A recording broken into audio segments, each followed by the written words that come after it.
Brought you by UTL solar 78,000కు subsidy పొందండి. సబ్సిడీతో UTL on grid solar system ను ఇన్స్టాల్ చేసుకోండి. హైదరాబాద్లో హైడ్రా పేరుతో మూసి పేరుతో జరుగుతున్న ఆందోళనలు కానీ ఇవన్నీ బీఆర్ఎస్ సృష్టి, బీఆర్ఎస్ క్రియేట్ చేసిన హై లెవెల్ డ్రామా అనేది కాంగ్రెస్ నుంచి వస్తున్నారు. మూసీలో జరుగుతుంది మూటల వేట, అది ప్రజలకు అర్థమైంది. అసలు టెండర్లే పిలవలేదు. ఎగ్జాక్ట్లీ అదే పాయింట్ నాది. టెండర్లు పిలవకుండా ఇల్లు ఎందుకు కూలుస్తున్నారు?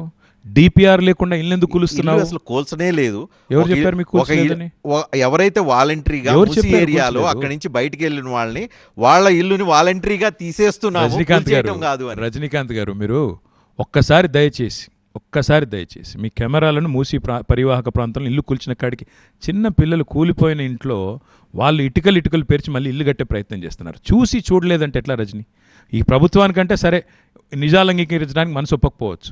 మీరు టీవీ9 వాళ్ళు దయచేసి చిన్న పిల్లలు తమ ఇల్లు ప్రభుత్వం కూల్చితే ఇద్దరు చిన్న పిల్లలు వచ్చి ఇటుక మీద ఇటుక పేర్చి వాళ్ళు ఇల్లు కట్టే ప్రయత్నం చేస్తూ ఉన్నారు మూసీలో. నేనేమంటున్నాను, అల్టిమేట్గా ప్రాజెక్ట్ చేస్తారా చేయరా ప్రభుత్వం ఇష్టం, కానీ వాస్తవం ఏంటి? 50,000 కోట్లు అని మొదటి చెప్పింది ఎవరు? ముఖ్యమంత్రి రేవంత్ రెడ్డి. కాదు 70,000 కోట్లు అని 2 రోజుల తర్వాత చెప్పింది ఎవరు? పర్యాటక శాఖ మంత్రి జూపల్లి కృష్ణారావు. గోపన్పల్లి ఫ్లైఓవర్ దగ్గర మూసీ కోసం 150,000 కోట్లు అని చెప్పింది ఎవరు? మళ్ళీ రేవంత్ రెడ్డి. ఆ తర్వాత అసలు 150,000 కోట్లు అని చెప్పిన సన్నాసేవుడు అన్నవాళ్ళు ఎవరు? రేవంత్ రెడ్డి. ఆ తర్వాత మళ్ళీ అసలు డిపిఆర్ఏ లేకుండా ఎక్కడి నుంచి వస్తాయి డబ్బులు, ఇవన్నీ ఎక్కడి నుంచి వస్తున్నాయి అంచనాలు అన్నదెవరు? ఉప ముఖ్యమంత్రి బట్టి విక్రమార్క. మీరేమంటున్నారు ఇప్పుడు? టెండరే లేకుండా ఎట్లా జరుగుతుంది? నేను అనేది అదే, ఇవేవీ లేకుండా అధ్యయనమే జరుగుతుంది కదా ఇక్కడ. నేను అనేది అదే, మరి ఏమి చేయాలని అధ్యయనం జరుగుతున్నప్పుడే ఇంత గోల్మాల్ చేస్తున్నప్పుడు, ఏమీ లేకుండానే మాటల్లోనే మూటలు దొరికిపోతున్నప్పుడు, 50 నుంచి 70 నుంచి 150 అయిపోతున్నప్పుడు ప్రజలకు అనుమానాలు రావడంలో తప్పే ఉంది. మేమనేది అదే. ఇవాళ మూసీ వెనుక ఉన్న ఎజెండా ఏమిటి? మూసీ వల్ల మురిసే రైతులు ఎంతమంది? మూసీ వల్ల సృష్టించే ఉద్యోగాలు ఎన్ని? నువ్వు అసలు చెప్పిన 6 గ్యారంటీలు పక్కకు పెట్టి ఎవడడిగాడు నిన్ను మూసి? నీ ఉద్దేశం ఏంటి అసలు? మూసి నల్గొండ ప్రజలు విషంపూరితమైన నీళ్లు తాగుతూ ఉన్నారు. వాళ్ళ ఓట్లు మీకు వద్దా?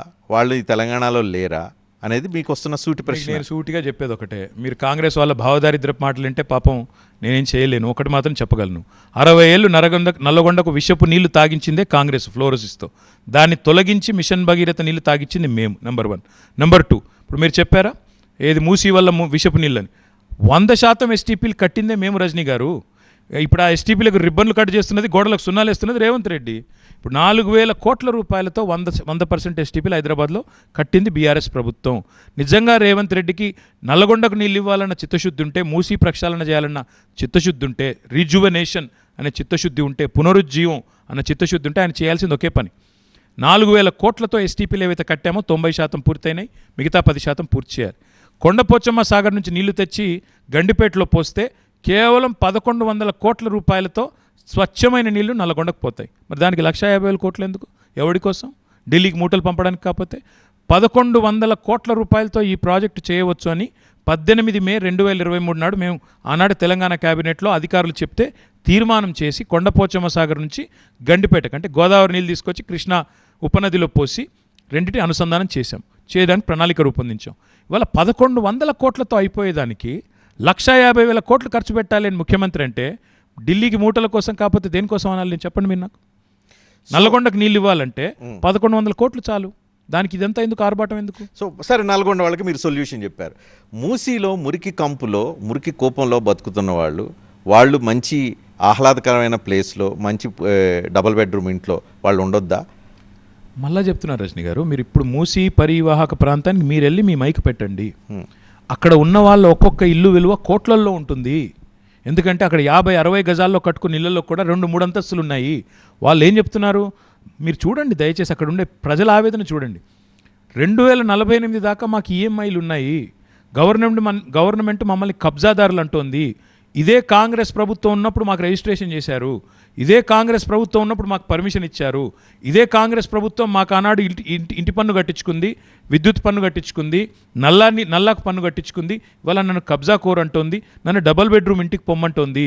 కోట్ల విలువ చేసే నా ఆస్తిని వదులుకొని నేనెందుకు పోతాను డబుల్ బెడ్రూమ్ ఇంటికి అని మూసీ పరివాహక ప్రాంతంలో ప్రజలు అడుగుతున్నారు. నేను పోను, ఇక్కడే ఉంటాను అంటున్నారు. మరి దానికి ప్రభుత్వానికి దమ్ముందా వాళ్ళ దగ్గరికి వెళ్ళి సమాధానం చెప్పేది? వాళ్ళు రేవంత్ రెడ్డి అంటున్నాడు కదా, మాట్లాడితే కేసీఆర్ అసెంబ్లీకి రా అని. నేను అడుగుతున్నా, లగచర్లకు రా, హైడ్రా బాధితులు ఇంటికి రా, మూసీ బాధితుల కాడికి పోదాం రా. నువ్వు వస్తే రా, మరి కొడంగల్ పోదామా లేదా కొండారెడ్డిపల్లి పోదామా రా. అక్కడికి వచ్చే ధైర్యం లేదు. ఆఖరికి నీ జూబ్లీహిల్స్ ప్యాలెస్ వదిలిపెట్టి సెక్రటేరియట్కి రా. వాస్తు మార్పులు కూడా అయిపోయినాయి కదా. మమ్మల్ని వాస్తు అని ఏడ్చాడు. వాళ్ళ ఆయన వాస్తు మార్పులు చేసుకొని కూడా సెక్రటేరియట్ రాకుండా జూబ్లీహిల్స్ ప్యాలెస్ నుంచే రాష్ట్రాన్ని నడుపుతున్నాడు.